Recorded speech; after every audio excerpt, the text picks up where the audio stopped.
Bonjour, mesdames et messieurs, ici André Fauteux. En ce 2 décembre 2021, j'ai le grand plaisir de m'entretenir ce matin avec Michel Baudry, architecte. Bonjour, Michel. Bonjour, bonjour. Alors, ça fait plusieurs années qu'on se connaît. Tu pratiques à Vaudreuil-Dorion depuis combien d'années déjà? J'ai terminé en 80, alors ça fait plusieurs années. Oui, quelques années. En effet, Mon on a bureau joué. était surtout à Pointe-Claire au départ, mais Mhm, depuis au moins 2000, je suis encore plus dans l'Ouest. mhm. Alors, les architectes, évidemment, vous travaillez plus dans les grands bâtiments. Mais ce matin, je vais te faire parler de résidentiel. D'abord le petit, ensuite on parlera des condos où tu interviens davantage. Dis-moi, quel pourcentage de ton travail est consacré au résidentiel et aussi à l'inspection pré-achat et aux expertises résidentielles? Dans ce que je fais depuis après 2000, je dirais, c'est particulièrement de l'expertise technico-légale. Et dans l'expertise technico-légale, le marché le plus problématique, je dirais, ce sont les résidences, évidemment, et les condominiums Mhm, d'habitation à cause du manque de contrôle, à cause du manque de surveillance, entre tout ce qui s'ensuit. Et mhm. dans ce que je fais comme expertise, évidemment, si je parle par client, c'est beaucoup plus les condominiums parce que c'est des projets de 200, 300, 400 unités versus une résidence. Mais en quantité de dossiers, je te dirais que ça se ressemble, là. C'est peut-être 60-40, plus de condos que de résidentiels. Mais quand même beaucoup de résidentiels parce que ça fait pitié de voir aller ça. Ouais. Est-ce que tu fais toujours de la conception des plans pour des maisons neuves ou de la rénovation? Maintenant, je vais coacher des architectes ou des technologues pour OK. faire de la nouvelle conception, pour Mhm, aller plus vers le développement durable, mais surtout en considérant tous les aspects que moi je vois en démolition. Autrement dit, avec l'expertise technico-légale, je démolis plus que je construis, mais inévitablement, il faut reconstruire. Dans la reconstruction, oui, on fait des recommandations, plans et devis, mais dans la nouvelle conception, je te dirais que je fais plus de coaching, à part des projets que je fais pour moi-même. OK. Puis est-ce que tu fais de l'inspection pré-achat? Non, l'inspection pré-achat, ça, c'est complètement un autre domaine. D'ailleurs, au niveau des assurances, c'est un peu plus pointu. Euh, mais je lis beaucoup, beaucoup de la part de pré-inspection et de pré-achat, d'inspection pré-achat. Et le petit côté délicat que je trouve là-dedans, c'est que plusieurs vont croire que le rapport d'inspection est une forme d'assurance ou de garantie. Et c'est loin, loin, loin d'être ça. Pourquoi? Sans parler contre les inspecteurs, je trouve Ouais. qu'il y a différentes gammes d'inspecteurs. Et il y a des inspecteurs et des inspecteurs, ce qui fait qu'il y en a qui font de la visite et Ils avec soit cochent. beaucoup, beaucoup d'avertissements, donc se dégagent entièrement de toute responsabilité. Le nouvel acquéreur prendra ça un peu comme un avertissement sans plus, mais le problème, c'est quand ces dossiers-là m'arrivent, si le client n'a pas été prudent et diligent, bien évidemment qu'on ne pourra pas l'aider beaucoup. C'est ce Mais que en dit même la temps, loi. c'est un peu normal. Tu sais, un client va dire, pas un client, mais un inspecteur va dire, écoutez, vous devriez consulter un expert parce que vous avez une fissure dans une fondation. Il serait très surprenant que le nouvel acquéreur arrive à une entente avec le vendeur de faire une excavation pour aller expertiser, puis à la suite de l'analyse, dire, ben, j'achète pas. Tu sais. Mm. Et particulièrement maintenant, c'est encore pire parce que là, indépendamment des warnings ou des avis ou des avertissements, le monde achète pareil, Ah oui, sans, ou ils font sans même pas garantie inspecter. légale, sans Ouais. inspection. Alors là, c'est juste de pis en pis. C'est pire que jamais, ouais. Tu connais bien Maurice Charney, mon ami de longue date, qui a fondé le cours d'inspection pré-achat à l'Ordre des architectes, puis à l'Université McGill. Ça fait des années qu'il dénonce le fait que les gens cochent des petites cases, puis ils ne prennent pas position comme un professionnel devrait prendre. Là, au moins, le gouvernement nous dit que l'idéal, c'est d'embaucher un membre d'une corporation professionnelle, donc technologue, architecte ou ingénieur qui connaît bien les maisons, évidemment. Maurice me disait, si quelqu'un ne fait pas de la rénovation depuis 15 ans, comment est-ce que tu penses qu'il va trouver les causes et les solutions à ton problème, hein? C'est ça, puis en plus, c'est que de l'inspection, si on veut faire une bonne inspection, il faut en connaître pas mal parce que tout ce qu'on voit, ce sont des signes. Ce qui fait que, tu sais, en expertise, moi, je dis toujours, c'est plus facile parce qu'on connaît déjà le problème. Il s'agit de trouver la cause. Puis là, Autrement dit, on voit tu les peux démolir dommages, aussi. mais c'est très pointu. Tandis que l'inspecteur, c'est l'ensemble. Il faut qu'il soit très, très sensible aux signes. Tu sais, que ce soit un cerne, que ce soit de l'efflorescence, que ce soit des signes avertisseurs, tu sais, comme par exemple des fourmis. Souvent, les personnes disent ah, c'est pas grave, on fait venir un exterminateur. Et moi, ce que je dis, oui, la fourmi, c'est pas elle le problème. Là. Si vous avez des l'eau, la fourmis, cause. c'est que vous avez un problème, c'est du bois pourri. Alors, il faut savoir pourquoi vous avez du bois pourri et à quel endroit. Ouais. Il faut, si l'inspecteur a seulement la note, oui, il y a des fourmis, ben, l'acheteur peut tout simplement juste raisonner en disant ben, je vais faire venir un exterminateur, c'est pas grave. Je trouve qu'il n'y a pas beaucoup d'avertissements sur les tenants et aboutissants. Oui, tout à Et fait. si tout le monde le savait, je pense que les décisions ne seraient pas les mêmes. Je parle avant la vague là, où tout le monde achète les yeux fermés. Ah ouais. Puis l'autre point aussi en inspection, c'est que tu peux avoir un bâtiment plus que centenaire et un jeune qui n'a peut-être pas les connaissances de la construction d'antan peut peut-être avertir d'un signe qui n'est pas un signe en réalité. C'est que, tu sais, un mur de masse en maçonnerie, ce n'est pas un écran parapluie. Mais extérieurement, c'est un mur de briques. Mais ce n'est pas du tout la même conception. Les conséquences de ce qu'on fait à l'intérieur ne sont pas du tout les mêmes. Peux-tu Si j'ai un expliquer mur un de peu? masse en maçonnerie sans pare-vapeur, sans contrôle des hygrothermiques, puis que j'ai une migration épouvantable parce que maintenant, dans une nouvelle maison, on va mettre un bain tourbillon, des douches, des choses comme ça. C'était pas ça du tout anciennement. Ce qui fait que cette migration-là va nuire énormément au mur de masse. C'est pas juste qu'il n'est pas isolé, c'est qu'il va laisser passer de l'humidité tout en n'étant pas isolé. Ce qui fait qu'il atteint le point de rosée dans le cœur et ça fait un mur de maçonnerie massive qui va, le mortier va se transformer en poudre. À cause de l'humidité de l'intérieur qui migre dans le mur. Exactement. Puis, explique un peu la notion d'écran parapluie, nos bâtiments. Ça a toujours été ventilé derrière la brique. Oui, la beauté de l'écran pare-pluie, c'est un peu comme je dis à la cour, c'est un peu comme une forteresse. Autrement dit, on a un premier niveau de protection, un deuxième niveau de protection. Ce qui fait qu'on a une enveloppe intérieure, si je peux dire, avec un espace d'air et l'écran pare-pluie qui est le revêtement extérieur. Ça veut dire que si jamais j'ai une infiltration, mais cette infiltration-là va se diriger dans la cavité murale, va être dirigée dans le bas et évacuée vers l'extérieur. Ouais. Si c'est un mur de masse ou un mur qui n'a pas d'écran pare-pluie, bien là, on parle de face seal ou d'étanchéité de surface, ce qui fait que la moindre petite ouverture va favoriser les infiltrations à l'intérieur ou les exfiltrations. Et en plus, le fait qu'on n'ait pas cette cavité murale-là, bien, on a le différentiel de pression entre l'extérieur où est le vent et l'intérieur. Donc, c'est direct. Ce qui fait que je peux être en dépression ou en pressurisation. Ce qui fait que j'ai soit de l'exfiltration ou de l'infiltration directe. Donc, ça pousse l'humidité ou ça l'aspire dans le mur.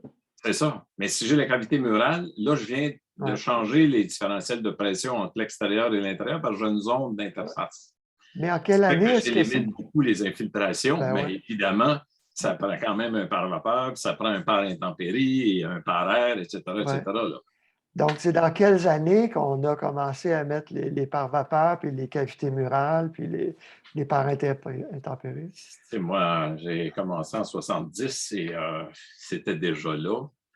Je regarde dans la maison de mes parents, c'est une maison des années 50, il y avait déjà des pare-vapeurs, mais à cette époque-là, c'était de la laine ou de l'isolation en sachet. Donc, on avait un pare-vapeur intégré dans le sac qui venait avec l'isolation. On venait le fixer sur les colombages. Ce qui fait que la date exacte, je ne pourrais pas dire, mais c'est sûrement au début des années 1900, mais je ne pourrais pas te donner de date comme ça.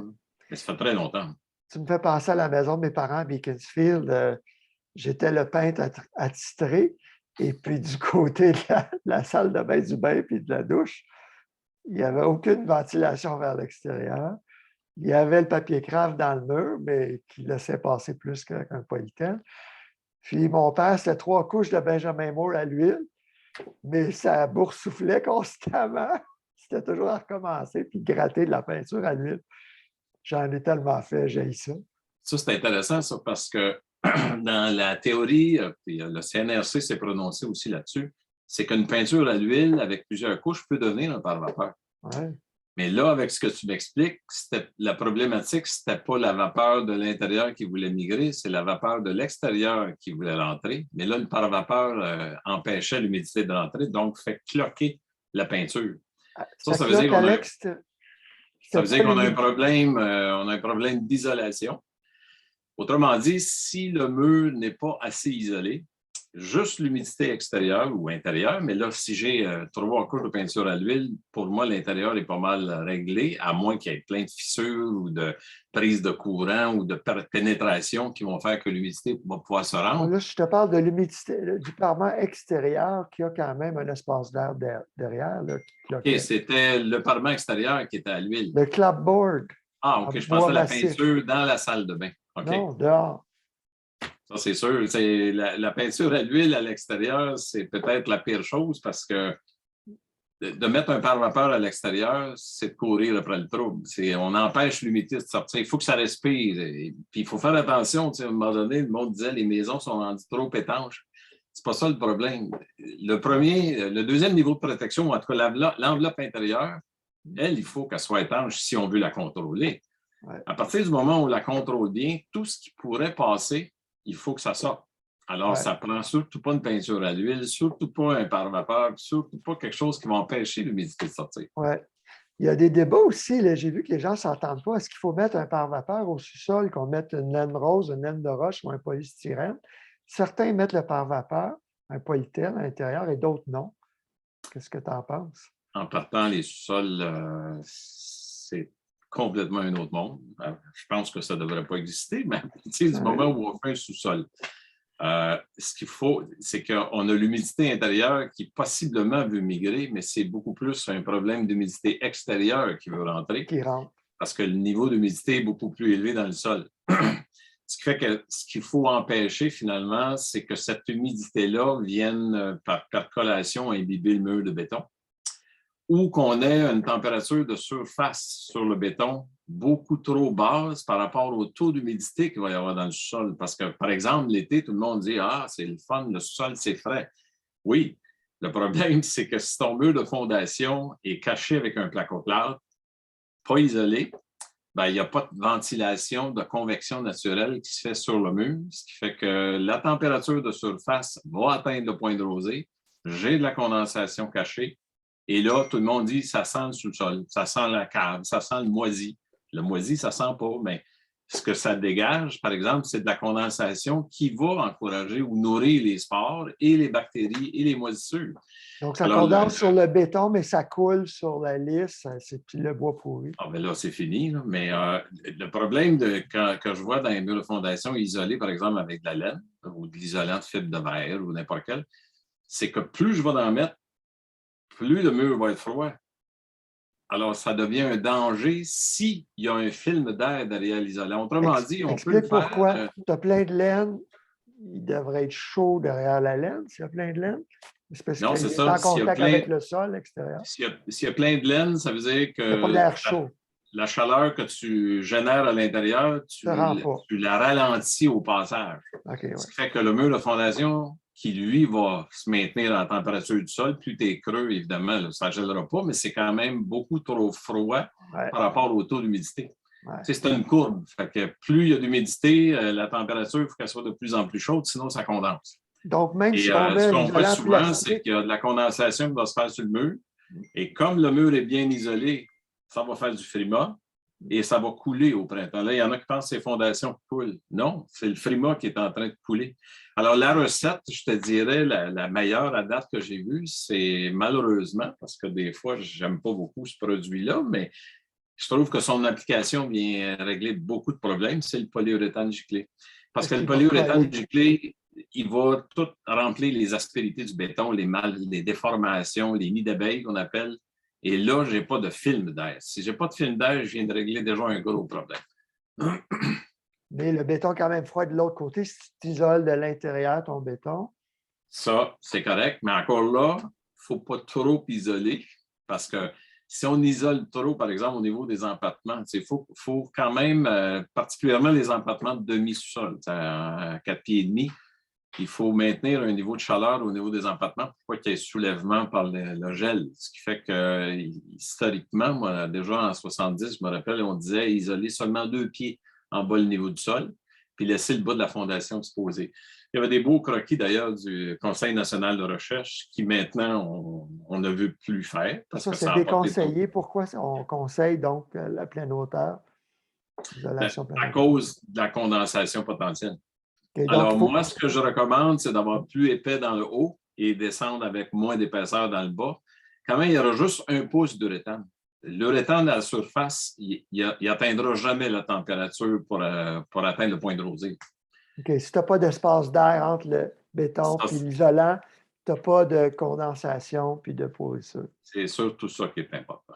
Okay. À un moment donné, il y en a qui isolaient avec l'isolant fibre de verre ou fibre minérale.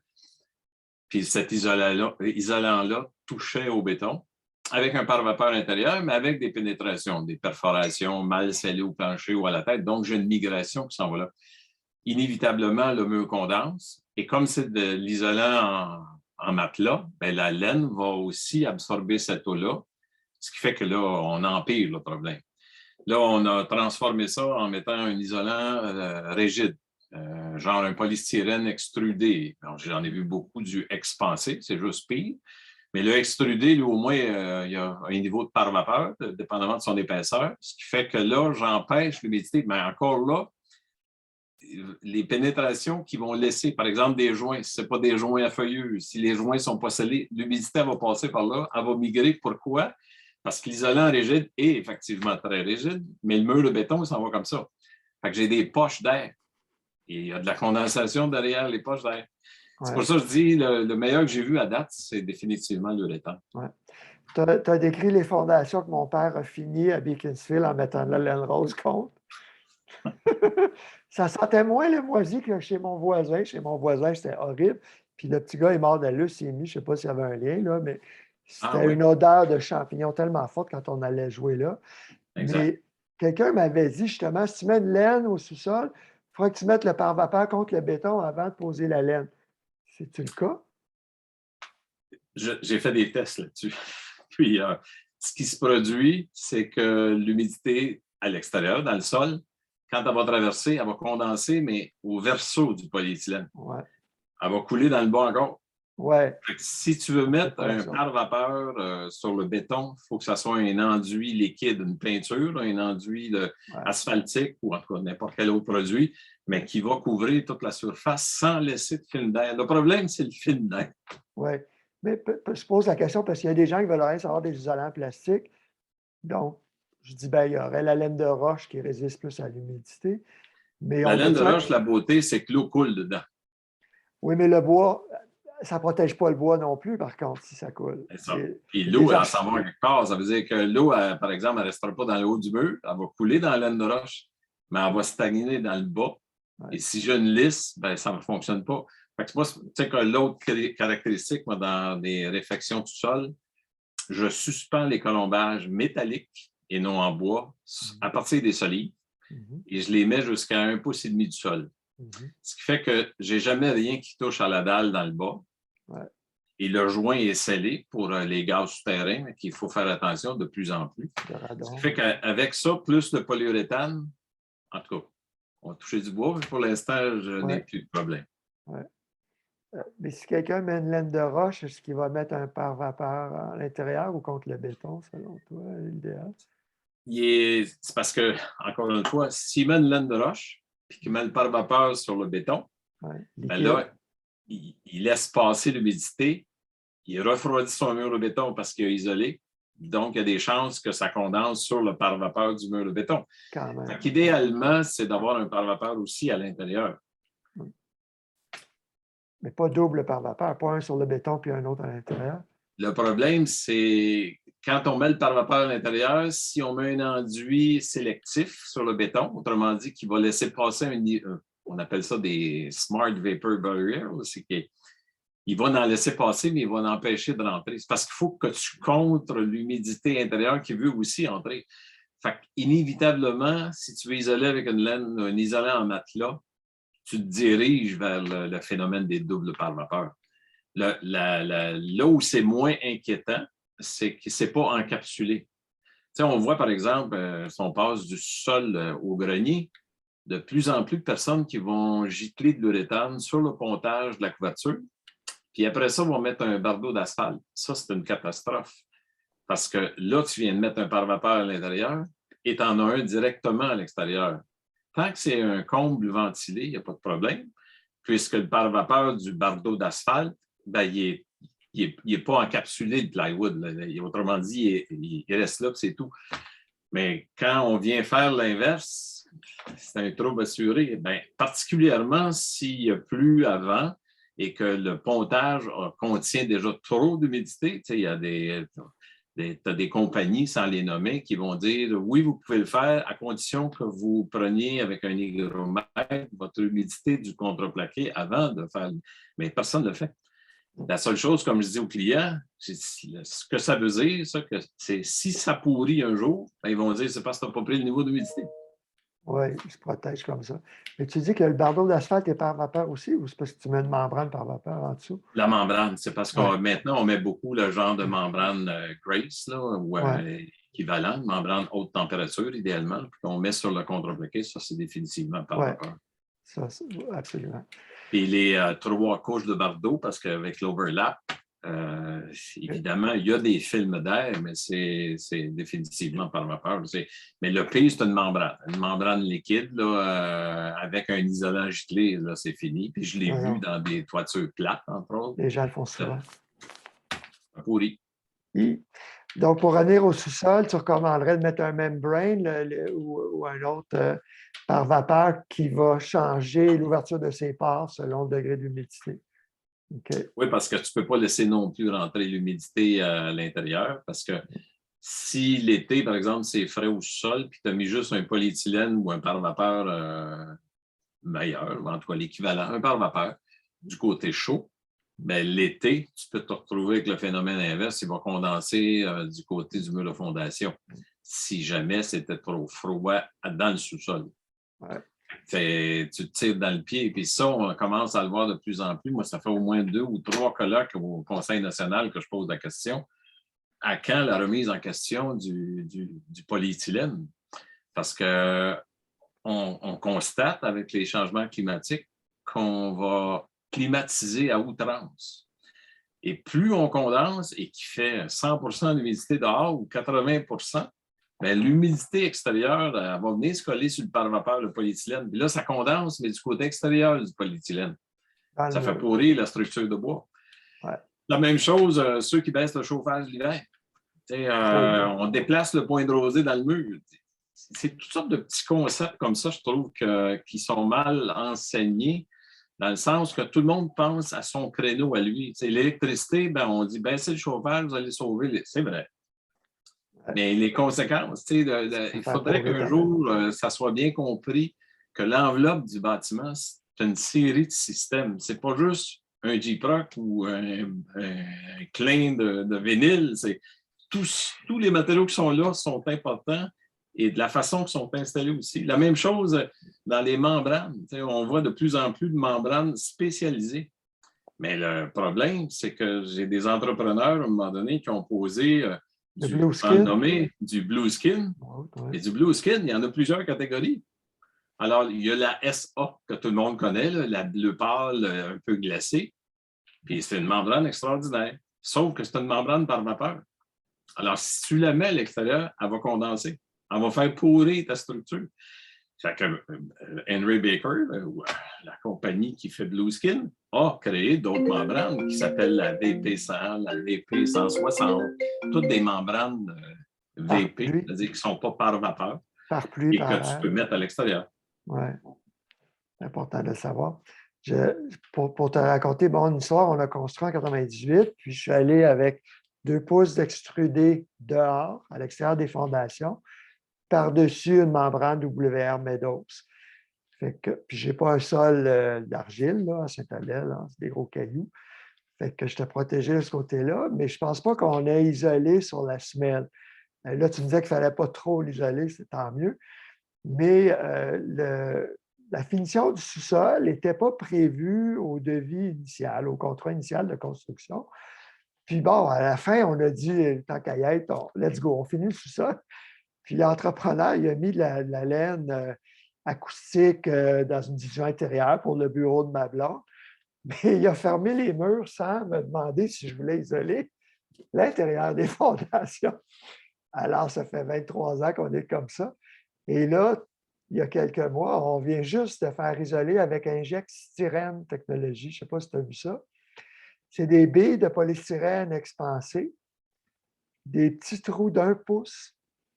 C'est injecté avec une colle d'acrylique, R4.3 au pouce, puis pas de pare-vapeur. Puis, écoute, en quelques jours, on avait...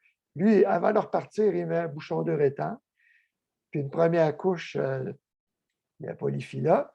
Alors, il me restait à sabler ça, mettre une autre couche, puis peinturer. Alors, en quelques jours, mon sous-sol est isolé à grandeur.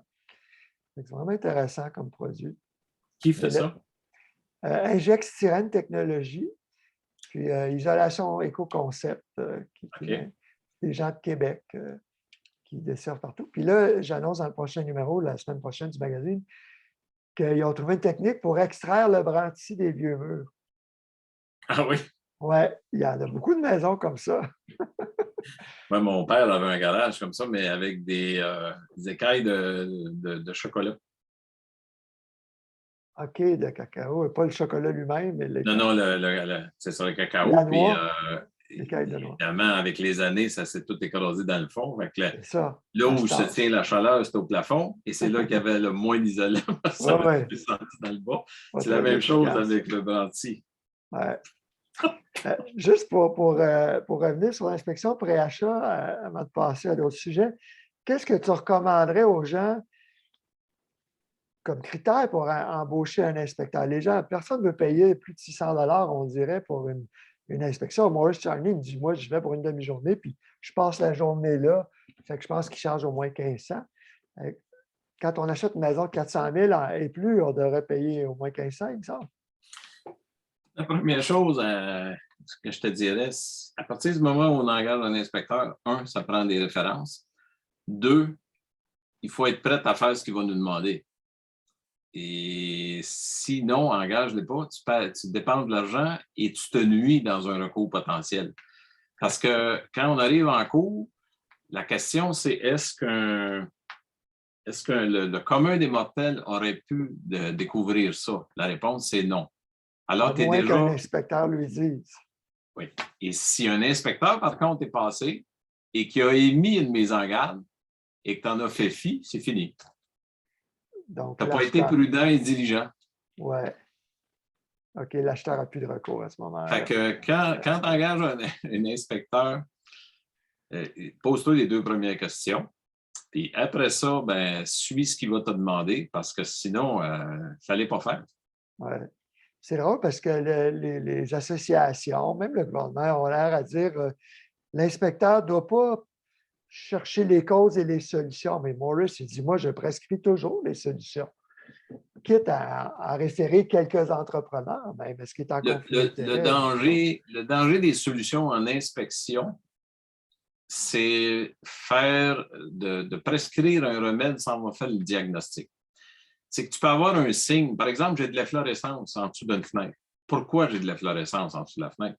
Est-ce que c'est la fenêtre qui coule? Est-ce que c'est une migration d'humidité intérieure vers l'extérieur? Est-ce que c'est de l'eau qui vient imbiber la brique parce que je n'ai pas de casse-goutte en dessous de la tablette d'allège? Je veux dire, il y a plusieurs probabilités, mais j'ai toujours le même dommage. Alors, je peux faire une prescription, un remède, mais ça ne veut pas dire qu'il va guérir le problème. Il peut y avoir des signes apparents comme une absence de soleil, mais souvent, sans ouvrir, on ne peut pas connaître la vraie cause. Exact. C'est ça que tu dis. C'est comme par exemple des revêtements de cif. Ben, moi, je dis qu'il soit pleine surface, qu'il soit avec un père intempérie ou pas. Définis le site SIP. C'est un système architectural de ce qu'on appelle de l'acrylique, du ciment, un enduit cimentaire à base d'acrylique. Coller C'est un un polystyrène. collé sur le polystyrène, mais maintenant, on a un polystyrène qui est ventilé, soit avec des rainures, soit avec des fourrures. En tout cas, il y a différentes façons. Ouais, c'est Mais le les Structural débuts, Insulated Panel, hein, SIP, c'est Structural ça. Insulated Panel. Le début du CIF ou du revêtement de cimentaire d'acrylique, c'était sur un polystyrène appuyé directement sur un USB ou un contreplaqué. J'ai vu plein lors de mes expertises de bâtiments qui avaient ce système-là, qui n'avait pas de problème. Donc, le problème, ce n'était pas nécessairement qu'on l'appuyait directement. C'est que, encore une fois, je parle toujours de film d'air, c'est que le film d'air derrière, s'il y a une infiltration, l'eau va s'en aller vers le revêtement ou dans l'isolant lui-même, et elle va descendre. Mais si elle ne peut pas sortir, c'est là qu'est le problème. Alors, partout où je démolis, c'est autour des fenêtres, autour des cadres de porte, des sorties de sécheuses, de robinets. C'est que l'eau, elle va rester là, elle ne peut pas sortir. Donc, je comprends. Si Si tu as un revêtement extérieur non ventilé, tu t'exiges qu'il soit parfait, ce qui est impossible dans la réalité sur 100 ans. Exactement. Ouais. Et le problème de l'étanchéité de surface, c'est qu'il faut que ça soit parfait et c'est impossible. Ben ouais. Et en français, c'est TIF, TIFS? C'est quoi en Comment? français? Tu disais TIF en français? Non, SIF, S-I-F-E. T-I-S-I-F-E. S-I-F-E. Ouais. Structural Insulated Panel. Puis le E, c'est quoi? Je ne me souviens plus. OK. Mais c'est l'acronyme anglais avec un E. Oui. OK. Avant d'arriver au condo, les unifamiliales, Maurice m'a souvent dit que les maisons neuves ont plus de problèmes que les vieilles. Toi, vois-tu une différence? C'est vrai a priori. Je te dirais qu'actuellement, les constructions se font tellement mal. Autrement dit, les produits sont vraiment de haute qualité, un niveau technique que je dirais beaucoup plus avancé qu'anciennement. Mais l'installation ne suit pas la technologie des matériaux. Fait que oui, ça amène des problèmes. Tu sais, comme par exemple, je te parlais des membranes tantôt. Ben, j'ai vu des entrepreneurs faire une installation de membrane impeccable, mais pas la bonne membrane. Fait qu'ils ont fait des problèmes. J'ai vu à un moment donné un maçon dire, moi, je n'ai pas voulu prendre de chance, j'ai boulonné mon linteau libre. Ben, j'ai dit, tu viens d'y enlever la définition de linteau libre. Tu ne peux pas mettre un linteau libre, boulonner une structure de bois. C'est sûr, ils ont des fissures. Ce qui fait que je trouve que l'installation ou la main-d'œuvre n'a pas suivi au même rythme que les développements technologiques des matériaux. Mais l'autre problème, comme je le disais tantôt, les vieilles maisons sont très bien faites, mais si on leur met des systèmes d'utilisation actuels, genre climatisation, humidification et tout, on vient de créer un problème. Super isolation, super étanchéité. Par tout ce qui. Je veux dire, ça n'a pas été fait pour ça. Puis ils mettent C'est pas pour ça que je d'échangeur dis d'air. un meilleur que l'autre, ça serait difficile à dire. Puis quand ils mettent des fenêtres modernes étanches, puis ils scellent, puis ils isolent, ils ne vont pas nécessairement mettre un échangeur d'air non plus. Exact. Puis, tu sais, installer une fenêtre, souvent aussi, je prends cet exemple-là, installer une fenêtre dans un trou, là, ça prend à peu près 10 minutes. Mais installer une fenêtre adéquatement, selon la norme CSA 440, avec la tablette d'allège en pente, avec les solins d'interface, l'isolation et tout, ça peut prendre à peu près 1 heure. Fait que si tu ne le demandes pas, c'est certain que l'entrepreneur ne le fera pas. Ouais. Parce que le problème, c'est qu'on est toujours dans un jeu de compétition. Tu sais, comme moi, par exemple, en expertise, quand je fais reconstruire, je travaille pas mal toujours avec le même monde. Mais quand il y en a un nouveau qui arrive dans la gang, il dit, ouais, vous êtes malade. Il dit, jamais on fait ça. Mais là, j'y explique pourquoi. Puis une fois qu'il a compris, c'est fini, il va toujours les faire de même. Parce que oui, c'est un peu plus long, mais c'est fini. Mais cette culture-là, elle n'existe pas encore. En construction, c'est beaucoup plus. C'est-tu bon pour 5 ans? Parfait. Puis c'est aussi le fait que c'est ça que la main-d'œuvre ne reste pas. Les gens ne sont pas formés. C'est toujours à recommencer. Moi, j'ai fait des synthèses pour Louis de Miguel à la CHL, des rapports d'Armand Patnaud sur les cales filtrants, ces choses-là. C'est lui, Armand, qui a écrit la norme CSA A440.4 sur la pause. C'est ça, il y a peu de gens qui l'utilisent. Mais là, c'est le fun parce que garantie, la GCA, la garantie construction résidentielle, sur leur site Web, ils ont une section entrepreneurs où ils disent comment poser la fenêtre. Alors, je dis aux consommateurs, va là, lis ça, surveille ton entrepreneur. Si tu ne veux pas te payer un architecte ou un technologue pour inspecter ton chantier, mais en Ontario, ils ont 12 inspections quand on bâtit. Si on se construit, tu recommanderais combien d'inspections privées, combien ça coûte à des moments critiques? C'est ça le problème, par exemple. Si on avait ça, on aurait beaucoup moins de problèmes. Tu sais, moi, ça va arriver dans des mandats où on va me le demander. Je cible des étapes bien précises. Tu sais, c'est pas compliqué, c'est avant de fermer quelque chose. Ouais. Alors que ce soit avant de fermer le placo-plâtre, que ce soit avant de faire la finition extérieure, il faut qu'on voit comment la fenêtre a été installée. Il faut qu'on voit si le pare-vapeur intérieur a été scellé. Il faut qu'on voit si le pare intempérie est conforme à l'extérieur. Il faut qu'on voit si la cavité murale peut... Tu sais, le gars, il met toutes ses fourrures verticales, mais en dessous des fenêtres, il met horizontal pour avoir un bon fond de clouage. Il vient tout scraper le principe. Fait qu'il faut le voir avant qu'il vienne faire sa finition extérieure. Fait qu'il y a des étapes bien précises et qui pourraient se limiter même au minimum à 4, là, mais ça serait toute la différence. C'est quoi les deux autres? Pose du gyps, pose du revêtement extérieur et les autres, c'est quoi? Bien, évidemment, dépendamment, moi, je parle toujours, entre autres, des fondations. Il y a un critère que les entrepreneurs détestent quand je le demande, c'est que je ne veux pas que le remblai soit fait tant que les têtes de mur ne sont pas barrées avec les solides, avec les boulons d'ancrage et tout. Parce ce qui arrive souvent, c'est que pour aller faire la structure de bois, bien, les gars vont remblayer pour ne pas avoir à marcher sur des madriers pour traverser le fossé entre l'excavation jusqu'à la tête du mur de fondation. Fait qu'ils vont remblayer. Mais les boulons, on les voit, c'est sur le dessus. Oui, mais même s'ils sont là, si on n'est pas venu mettre la lisse et barrer la tête avec les solides, bien, la tête de fondation, il n'y a rien qui la retient. Alors, plus le mur est long, quand il remblaye avec le bulldozer, bien, le mur, là, j'exagère, il fait le rond, mais il fissure. Je suis un peu nono, là, mais explique ça à nouveau, là, parce qu'on boulonne la lisse dans le béton sur le dessus. Ça en prend combien, à quelle distance? Puis en quoi est-ce que le remblayage pose problème? Si c'est pas assez solide, la fondation va bouger, c'est ça que tu dis? Quand tu remblais? C'est que le mur de fondation, ça fait pas longtemps qu'il est coulé, puis on sait que ça prend 28 jours. Il est élastique, OK, là, je comprends. Fait que là, le mur, lui, la tête de fondation, le bas est correct, qui est habituellement, en tout cas, encore là, c'est pas tout le monde qui le fait, mais il est supposé avoir une bonne clé, donc pour le tenir stable sur son empattement. Après la semelle, oui. Après la semelle. Puis après ça, tu montes ton mur. Mais le mur dans le haut, s'il n'est pas barré, il peut incliner. Évidemment, j'exagère le mouvement, mais c'est suffisant pour faire fissurer le mur de béton. Okay. Mais la fissure, ça est minime au début. Mais quand ça fait 2-3 ans que tu es là, à un moment donné, tu fais le tour, tu vois des fissures dans ta fondation. Qu'est-ce qui se passe? Ma fondation fissurée. Ça fait longtemps qu'elle est là. Donc, avant de remblayer, c'est combien de boulons puis combien de jours de mûrissement?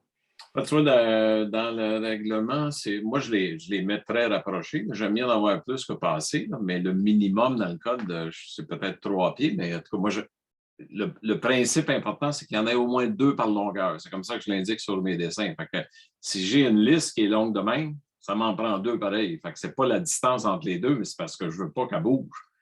Fait que c'est au moins 2 par longueur. Longueur avant une fenêtre, avant une ouverture? D'abord qu'ils sont réguliers, puis entre 2 et 3 pieds. Puis quand j'arrive sur des décrochés, si ça a juste un pied ou 6 pouces, ça en prend 2 pareil pour pas que... Un décroché, c'est quoi? Un check. Autrement dit, tu as un mur droit, puis là, tu fais un décroché, puis tu continues. Mais le décroché, il y a juste, admettons, un pied. Le gars, il met un ancrage parce que tu me dis, il met aux 2 pieds. Là, je dis non, ça m'en prend au moins 2 par longueur. OK. Si tu n'as pas un carré ou un rectangle. OK. Là, là, et ça fait bien des choses à surveiller. Oui, d'ailleurs, souvent, on me dit, plus on te parle, plus on déprime. Non, mais si on le fait bien pendant qu'on bâtit, c'est merveilleux. Ben, c'est pour ça que je dis toujours aux gens, vous êtes des gentils, je vous respecte, mais tu es un imbécile si tu n'as pas une maison de nouveau climat. Parce que tu as des inspections gratuites. C'est déjà beau en partant, avant de poser le Jeep, justement. Ils vont regarder si la laine est bien posée.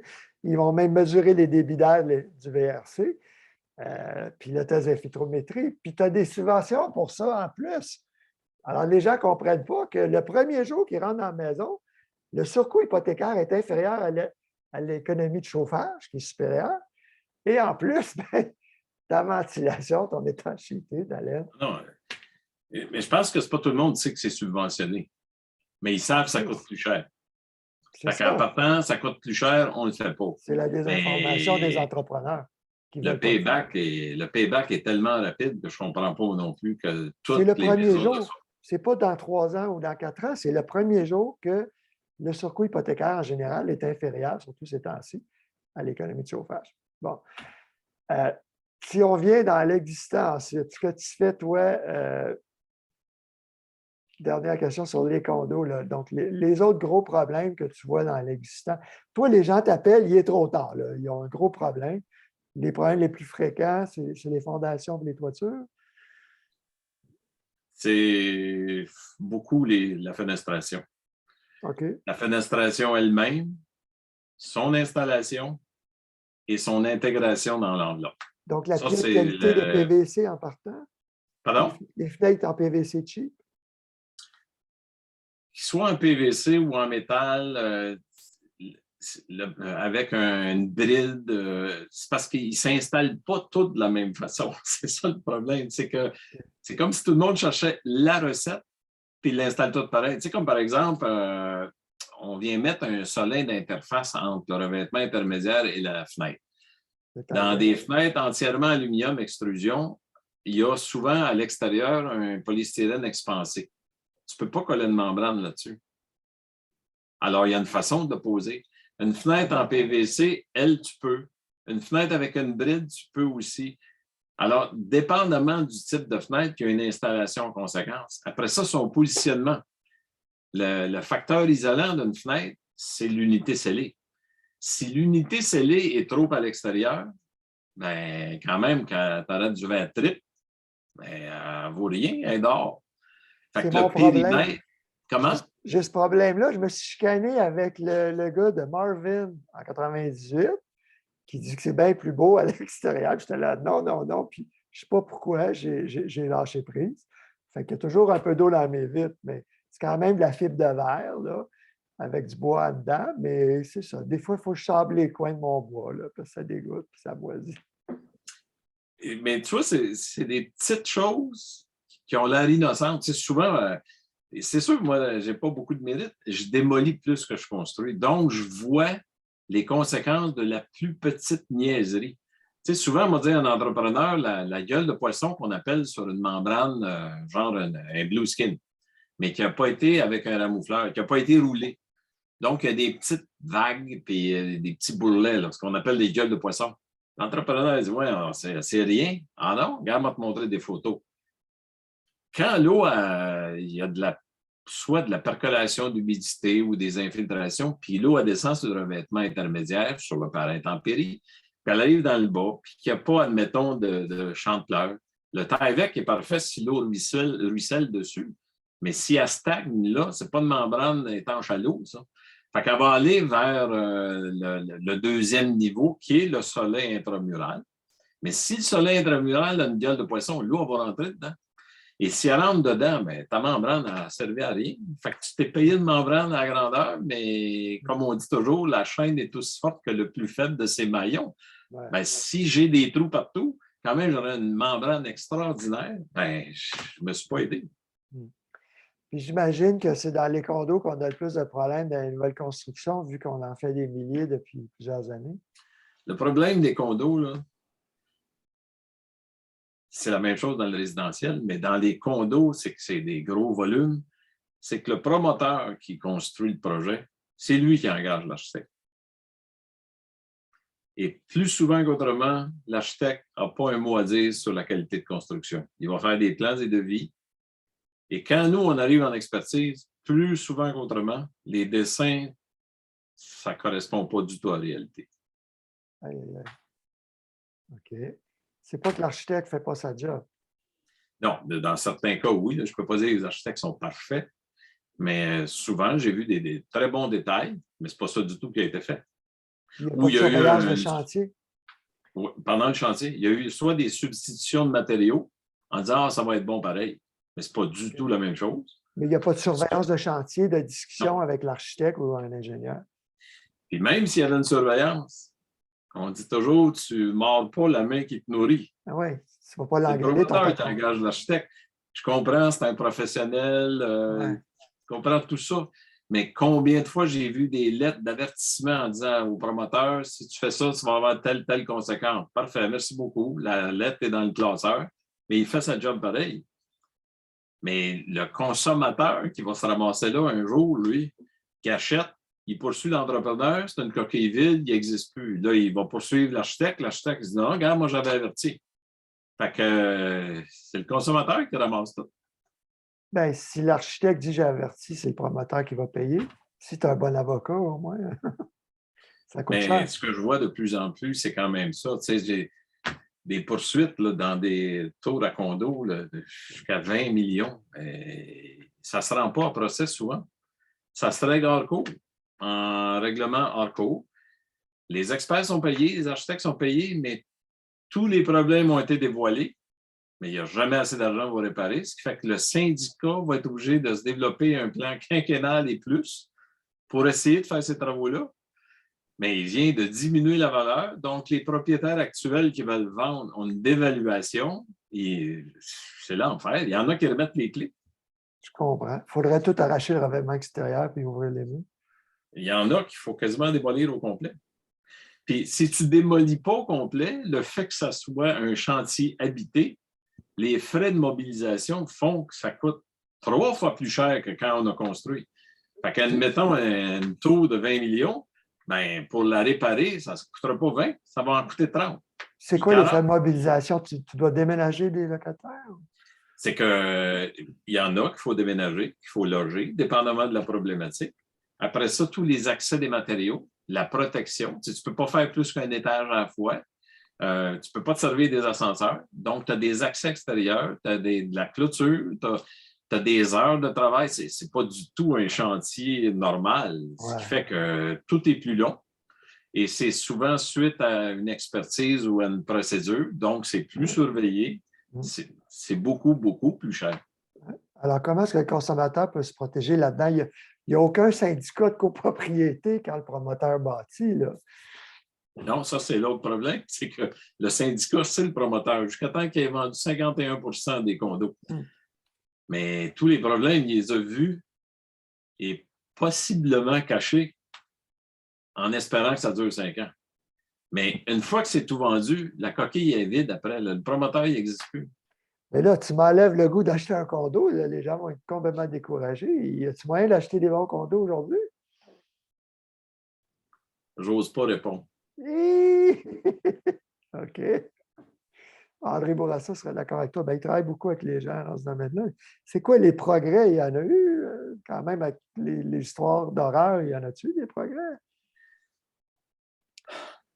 Il y a des bons constructeurs, mais ils sont rares. Puis là, le problème qu'on vit actuellement, c'est qu'il y a beaucoup trop de construction pour la main-d'œuvre qualifiée qu'on a. Oui. Et déjà, les problèmes commencent à sortir. Moi, je le vois dans les maisons usinées, il y en a des très bons, mais là, s'ils n'ont pas des bons employés puis des disponibilités, aïe aïe. Exactement. Je connais de très, très bons entrepreneurs qui, à un moment donné, à cause du volume, ont été obligés d'engager des sous-traitants qui restaient. Okay. Mais ça donne des résultats en conséquence. Moi, quand j'ai fait construire, j'ai toujours dit aux gens, construisez pas en 3 mois, c'est l'enfer. Mais on n'a pas eu le choix de le faire. Avril, mai, juin 98, parce qu'on déménageait le 1er juillet. Puis, il restait presque rien, mais le seul problème que j'ai eu, c'est qu'ils n'ont pas mis de solin. J'ai un toit d'amiante ciment. André Bourassa m'a recommandé ça. C'est un produit de JM Balmat, Manville. l'amiante du Québec, fabriquée en Belgique. Mais après 60 ans, ces tuiles-là, c'était jamais délaminé. Il n'y avait aucun problème.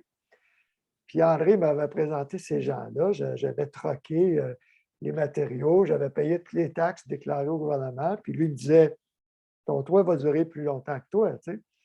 Mais l'entrepreneur général, il appelle son gars de bardeau d'asphalte. Le gars, s'il n'a pas passé 20 minutes à regarder le produit, il dit, moi, je ne pose pas ça. Fait que c'est le général qui a été pris pour le poser. Ma maison devait avoir 10 pieds de plus à l'origine, puis on pétait le budget de 30 000 ce qu'on ne nous avait pas dit avant qu'il soit très tard dans le processus. Alors, on a repoussé la maison, mais là, j'ai abouti avec ma cheminée côté nord, puis il n'a pas mis de solin. Alors là, j'ai le dos d'or avec la glace qui pousse dessus, comprends-tu? Et après à peu près 15 ans, mon ami qui faisait l'entretien chez nous, il disait, hey, on dirait que tu as un gros champignon qui pousse à l'extérieur. Ça avait l'air d'un petit nid d'abeille sur le Maybec, sur le clapboard. Là, on parle nord-ouest, pas grand-chose. Un petit peu de lumière solaire l'après-midi, mais on a tout arraché. Et André m'avait dit de mettre le Paraire Ease. Tu as peut-être déjà vu ça à la SCHL. 2 Tentes en sandwich avec le Tyvek. Bien, c'était rempli d'eau, puis la cellulose haute densité de mon grain aussi, qu'on a tout arraché. Mais heureusement, ce n'est pas rentré dans le mur. Puis c'est la seule réparation que j'ai eu à faire en 23 ans. Outre clôture à neige qu'on a rajouté du côté sud, parce que ça se vidait à chaque dégel. La cheminée, la terrasse en cèdre recevait le coup. Mais il y a un hiver en 2008 où il y a tellement neigé qu'à un moment donné, au premier dégel, ça ne s'est pas vidé. Alors là, ça a fait un mur de glace. Puis au deuxième dégel, ça a tout arraché les bancs de ma terrasse en cèdre blanc. J'étais à l'hôpital cette semaine-là en appendicite péritonite. Je faisais une revue de 100 pages, puis je travaillais tous les soirs. Le stress, mon ami. Fait que j'en reviens de l'hôpital, ben, mon ami a été obligé de réparer tout ça. Fait qu'on a mis une clôture à neige, mais ils l'ont mal posée la première fois, la clôture à neige. Alors, un soir, je travaille dans mon bureau, puis là, j'entends puis je vois la clôture qui part. Fait que le gars est revenu. Là, il a vraiment vissé dans les fermes. Il a dit là, si la clôture passe, c'est la toiture au complet qui va partir. Mais je me considère chanceux, outre les fondations à l'intérieur qui n'ont pas été isolées. J'ai mes fenêtres un peu trop à l'extérieur. Là, c'est le Nouveau Climat, Renault Climat sont venus 5 fois chez nous. En fait, non, j'ai fait faire 5 tests d'infiltrométrie. Un pendant la construction, puis Nouveau Climat 2 fois, 2 fois 2. Et puis là, ils m'ont dit, ben, change tes fenêtres si tu veux économiser. Ben, écoute bien, là, c'est la fibre de verre, super solide. Même si ça condense un peu, là, je vais garder ça longtemps. J'ai fait enduire avec Sketch Nano au rouleau, je ne sais pas si tu as déjà vu ça, à l'intérieur. Fait que c'est comme du strip. Puis j'ai changé les vitres de mes portes pour du strip. Donc, on va pas payer. J'ai rajouté 2 thermopompes mini-split aussi depuis ce temps-là. Fait qu'on a une maison pas pire. 2.0, changement d'air à l'heure à 50 pascal. Parce que Henri Brossat disait mettre le pare-vapeur de papier craft partout.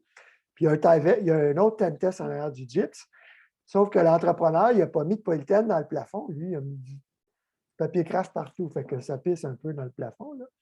En tout cas, pour une maison 98, c'est l'année avant que Nouveau Climat soit lancé. Ah. Il y avait Nouveau Confort, le programme d'Hydro. Oui, oui.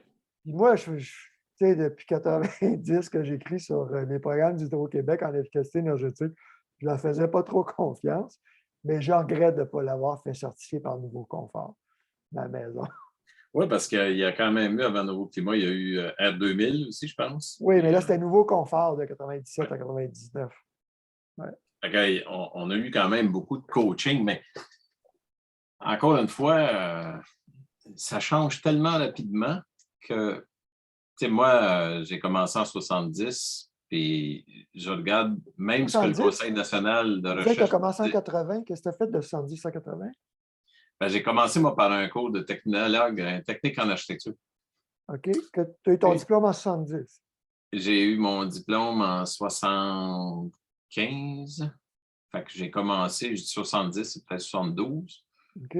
Après ça, j'ai travaillé, j'ai enseigné pendant 10 ans et je suis allé, pendant que j'étudiais, j'ai commencé à enseigner en technique d'architecture.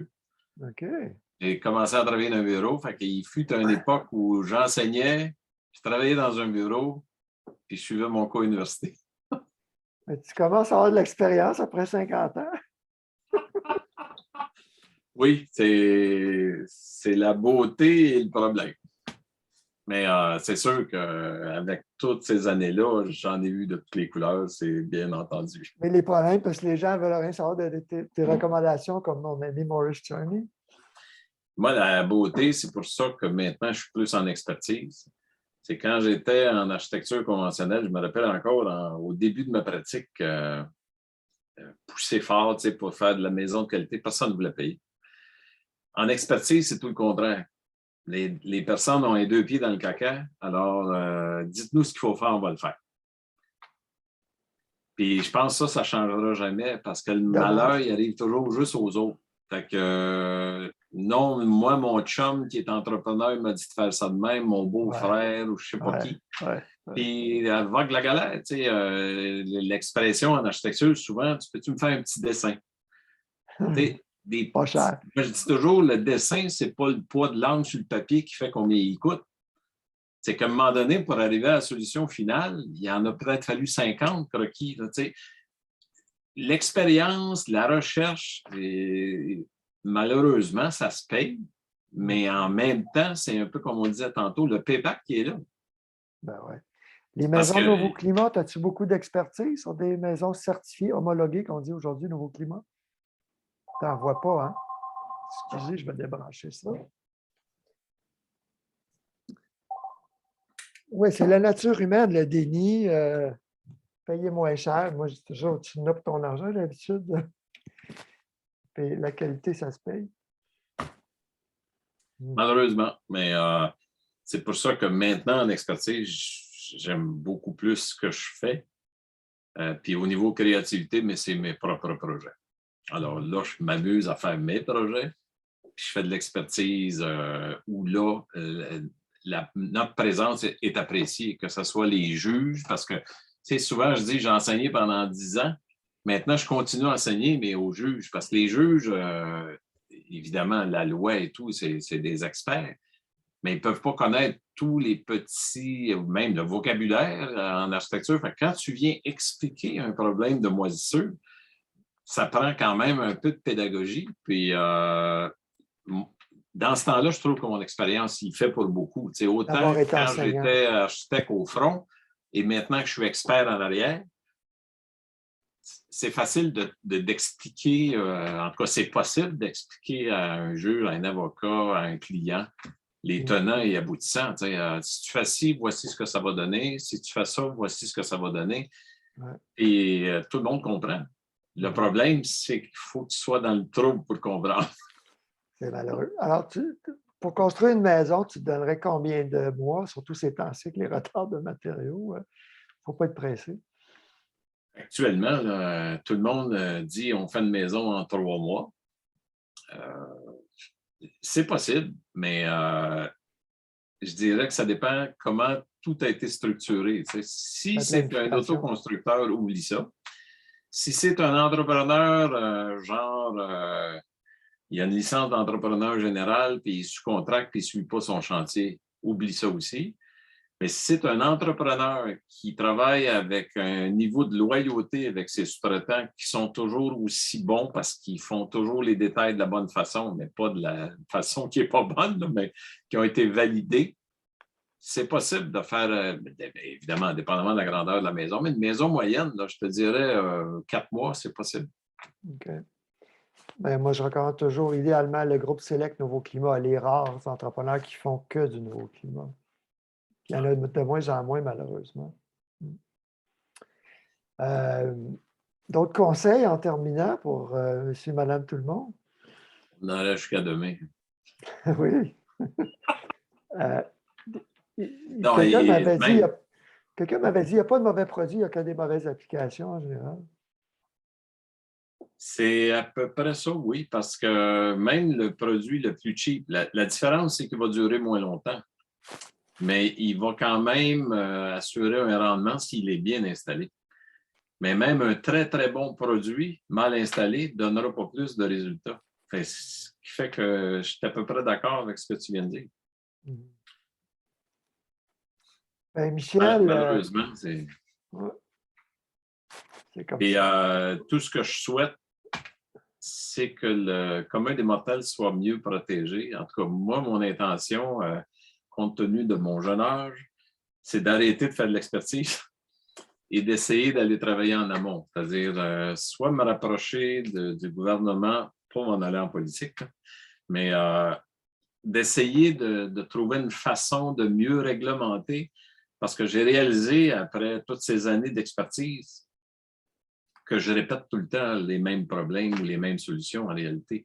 Ce qui fait que si c'était réglé en amont, il y aurait pas mal moins de personnes démoralisées plus tard avec des cotisations spéciales dans les condos, des travaux. Tu sais.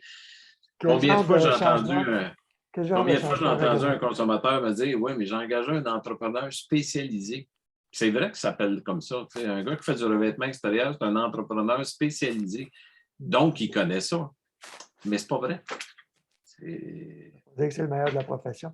Quel genre de changement réglementaire tu souhaiterais? Le premier, c'est le suivi, la surveillance. Le deuxième, c'est la formation obligatoire, continue des entrepreneurs, sous-traitants, les employés, tout le monde. Continue. Et c'est parce que si tu es sur un chantier juste parce que tu veux faire un job, puis t'en aller, puis qu'elle dure au moins 5 ans, c'est pas bon. Tu sais. J'aimerais ça, mais ça, c'est un vœu pieux. Mais si la fierté pouvait revenir, autrement dit, moi, je me rappelle dans le temps de mon beau-père qui pouvait partir sur la route pour montrer les constructions qu'il avait faites, pas combien ça y a rapporté, puis quel bateau il a pas acheté avec ce projet-là. Ton beau-père qui Mais s'appelait? Normand Desordiers. Et il était fier de ce qu'il faisait. Tu sais, il a peut-être fait des erreurs aussi. Il en demeure pas moins qu'il était quand même fier de montrer ce qu'il faisait. Donc, il ne faisait pas quelque chose juste pour ramener de l'argent à la maison. Non, il faisait quelque chose qu'il aimait, il était fier, puis ça, il rapportait. Ça pour moi, c'est le bonheur total. Ben ouais. On n'est plus là. La fierté, je trouve qu'elle est de moins en moins là. Et toute la société est perdante, évidemment, quand on a des maisons qui pourrissent, pour ne pas dire s'écroulent. Les villes, quel est leur rôle? Parce que est-ce que l'assiette fiscale en souffre? Si les maisons ne sont pas dévaluées? Les villes, le problème, c'est qu'ils n'ont pas assez de monde pour surveiller tout ça. Tu sais, évidemment, les condos, ils ne sont pas là parce que c'est de juridiction de la régie du bâtiment. Mais c'est les pas petites... payant d'embaucher plus Boucherville. Il y a des villes qui le font, respectivement. Oui. Ah oui. Puis moi, je siège sur un comité d'architecture dans une ville, puis ils suivent de façon sévère, évidemment, que tout le monde dit que c'est des chialeux, avec raison. Donc, il y a un intérêt fiscal pour la ville? Est-ce que ça leur rapporte indirectement? Oui, parce que souvent, on va même reprocher à une ville d'avoir mal surveillé, que si la ville était venue, on n'aurait pas eu ces problèmes-là. Les poursuites aussi, oui. C'est pas vrai à 100%. La ville elle va émettre un permis de construction selon les plans et devis qu'elle reçoit. Si les plans et devis respectent le règlement de zonage, respectent les normes, il n'y a pas de problème. Mais comme je te disais tantôt, le chantier n'est pas toujours l'équivalent de ce qu'il y a sur les dessins. Et s'il n'y a pas de suivi, autant de la ville, puis c'est impossible, ben, on se ramasse avec ce qu'on a actuellement. Oui. Ben, ce sera le sujet de nos discussions, peut-être, mon cher. Ça me fera toujours plaisir. Et si ça peut, surtout mon vœu quand j'ai accepté de prendre quelque temps avec toi, c'est si ça peut faire monter la solution. Autrement dit, aller en amont comme ce que je souhaite. Merveilleux, n'importe quand. Et je vais toujours aider à ce que ça facilite l'amélioration. Parce que ce que je trouve le plus déplorable actuellement, c'est le simple consommateur qui achète une maison avec son sang, c'est-à-dire avec de l'argent net, là, qui a travaillé avec une mise de fonds, qui a travaillé fort, puis qu'à un moment donné, se ramasse avec une perte totale, une remise des clés à la banque, quoi que ce soit. Ça, j'ai beaucoup de difficultés à voir ça. C'est très triste, évidemment. Il faut mieux prévenir que guérir, mais on est dans le déni, comme on disait tantôt. Ouais. Bien, merci encore. Je te souhaite des joyeuses fêtes et au plaisir, Michel. Merci, André. Bien, joyeuse fête aussi. À bientôt. À bientôt. Bye bye. Salut.